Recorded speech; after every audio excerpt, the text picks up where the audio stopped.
Welcome everyone to Developer Diary 3 of Conflicts of Eriador. Today I will be discussing plans for the future and the little progress that has gone on. There will be nothing on the campaign map or battle map this time, but there will be other things for you to see.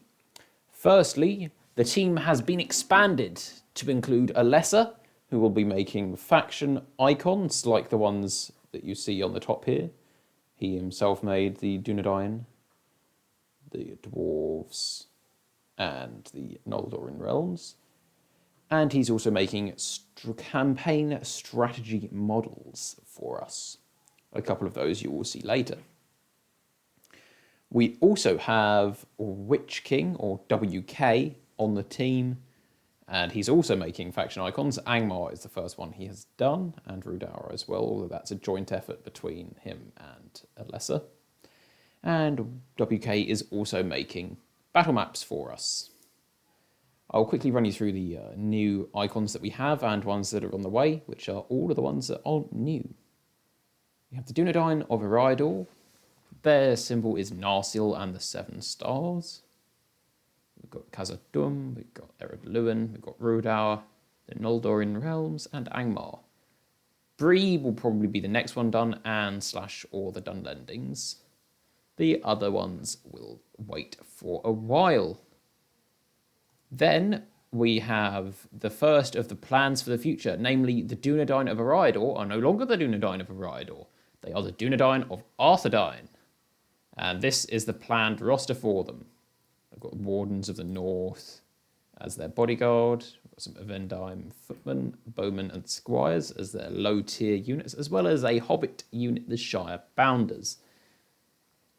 Their middle tier is Borderland Scouts, which are just fast cavalry, not very good.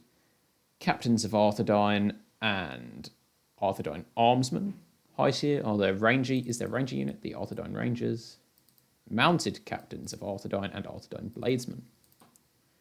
All of this is highly subject to change, as is everything shown in any of the faction overviews and developer diaries until release. They are all subject to change. The elite tiers, Arthedain Royal Guard, which you will probably know from Divide and Conquer base. Northern Retainers are just renamed Arthedain Knights at this stage. They will likely get a new model.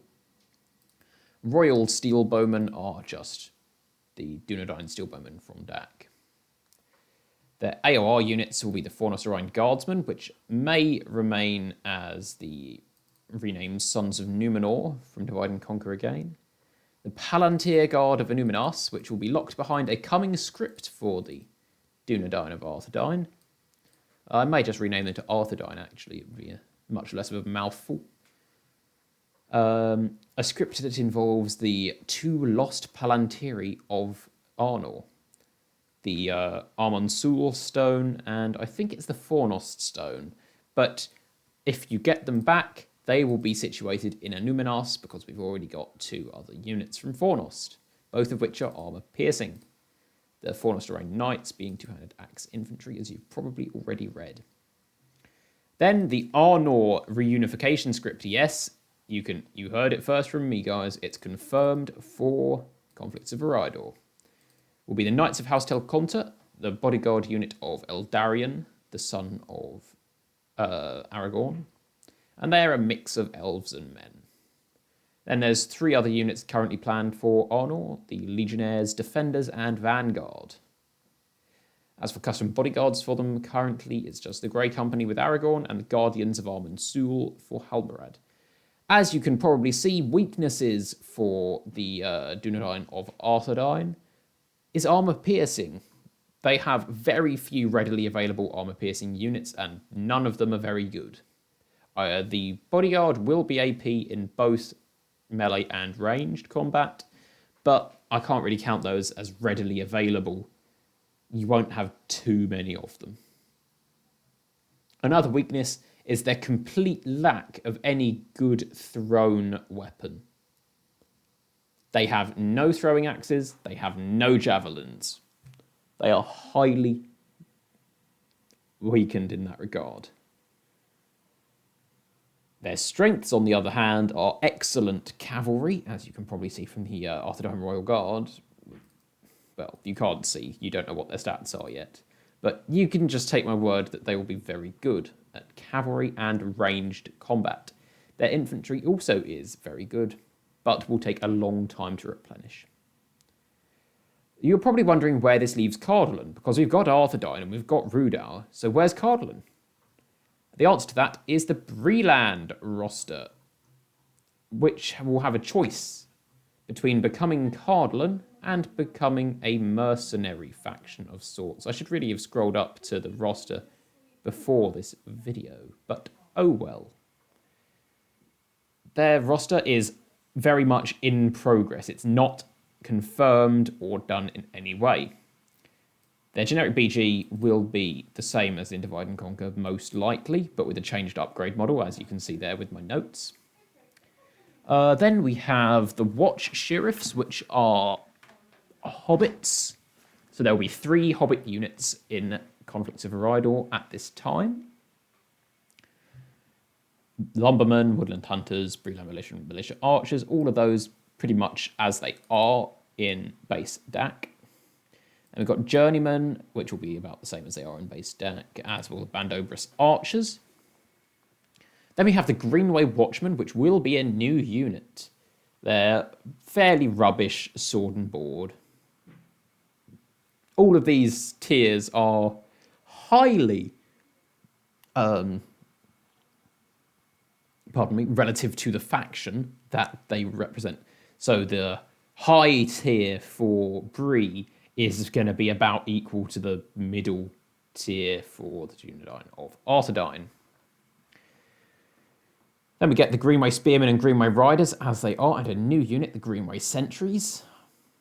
Get the Greenway Veterans, which will be Councilman Andy's bodyguard unit. Gatekeepers, which as they are, but with a changed upgrade model. And also we're changing their halberd for a spear.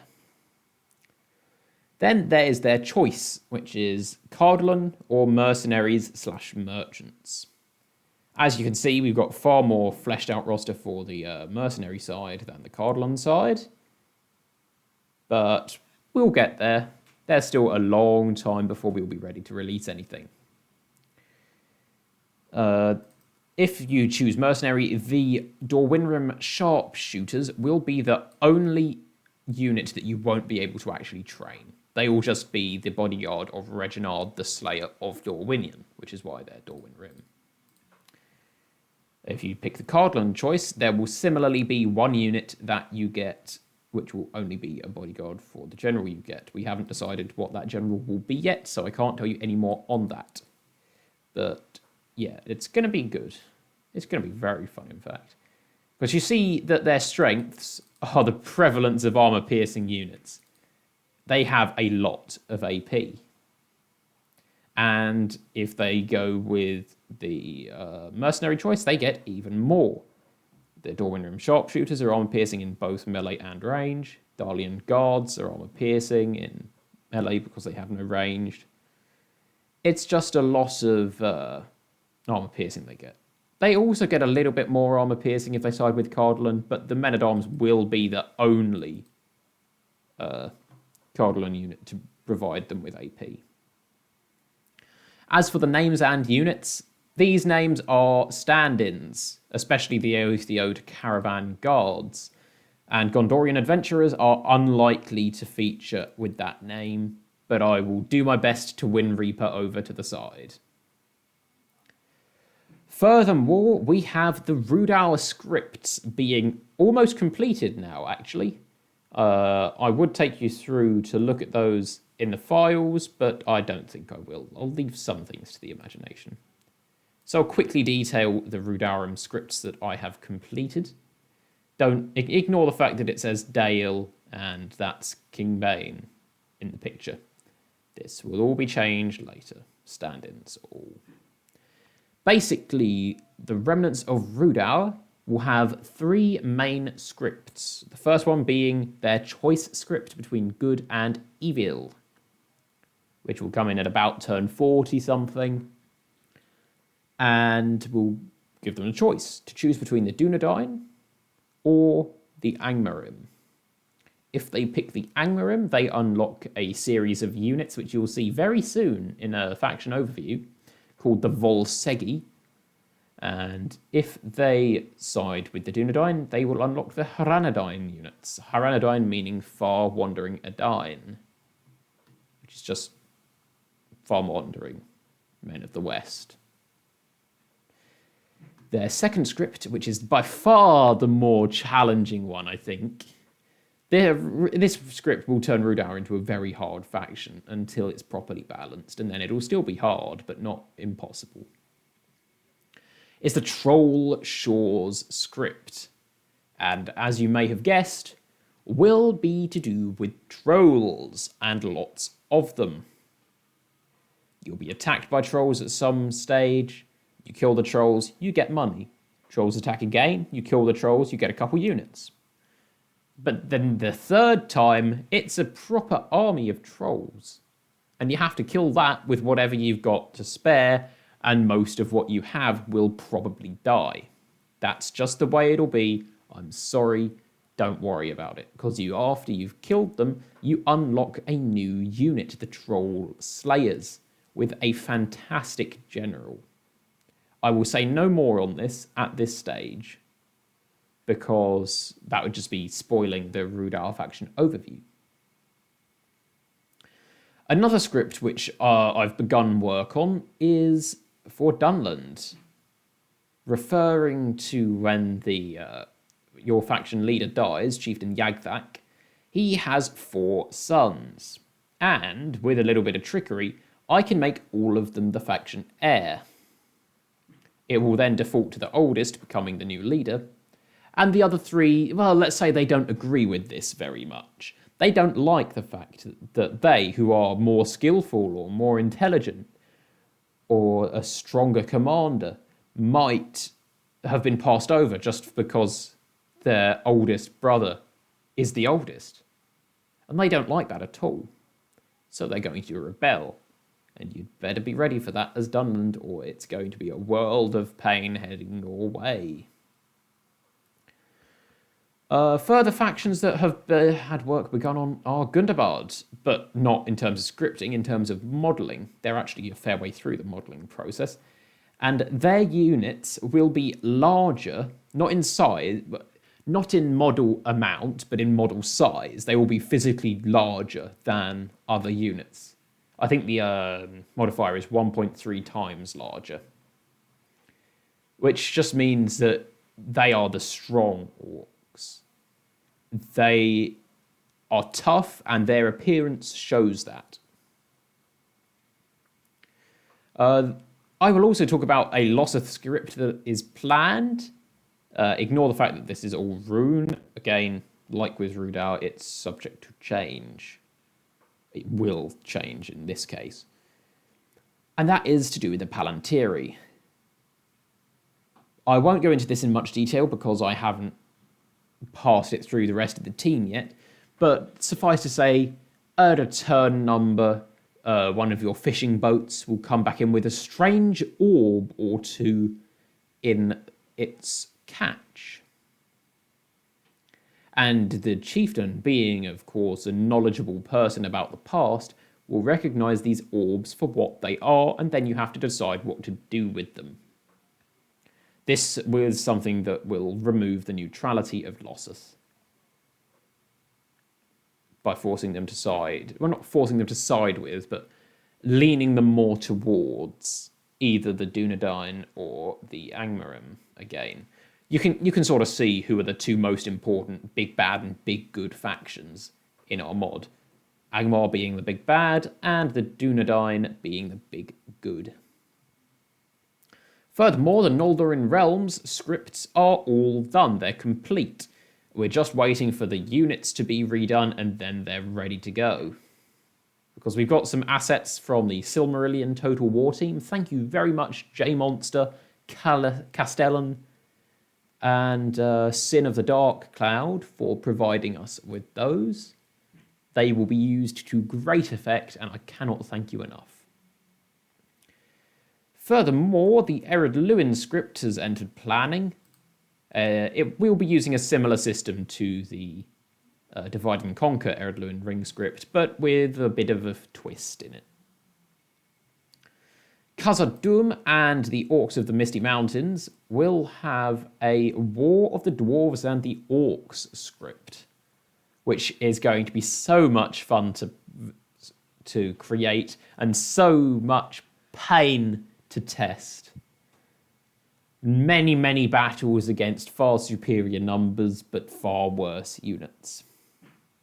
Combined with a couple of battles with about equal numbers and about equal units that will actually require some skill to win. It's going to be so much fun for me to write and watch everybody struggle with. The final Dwarven faction, the Dourhand, ignore this again, placeholder stuff, will have their own very cool identity. They are evil dwarves. They're slavers, and they're just not very pleasant. Their scripts I will not touch on at all here, for there must be some mysteries left after this overview. Not overview, sorry, developer diary. And I'd hate to spoil everything for you, so I will say no more about scripts, and instead take you to look at some units that are in the running. Here are a couple of new models for the Mount Graham Marauders and the Mount Graham Raiders, plus the battle models for the Angmar Generals and Captains there. We also have some Rudar units here, the Bodyguard unit, I believe. That's probably a work in progress. Yes, it does appear to be, because that was a long time ago. Yeah, those are... And here are some older images of them. These being the Volsegi units. But I think that will have to wrap up today's developer diary. I hope you've enjoyed, and if you've got any pointers or tips on the format, then please leave a comment. And I will see you for the next one when we have enough content to do one. It is likely that there will be a faction overview within the next 2 or 3 weeks, so stay tuned. Commander Soul over and out.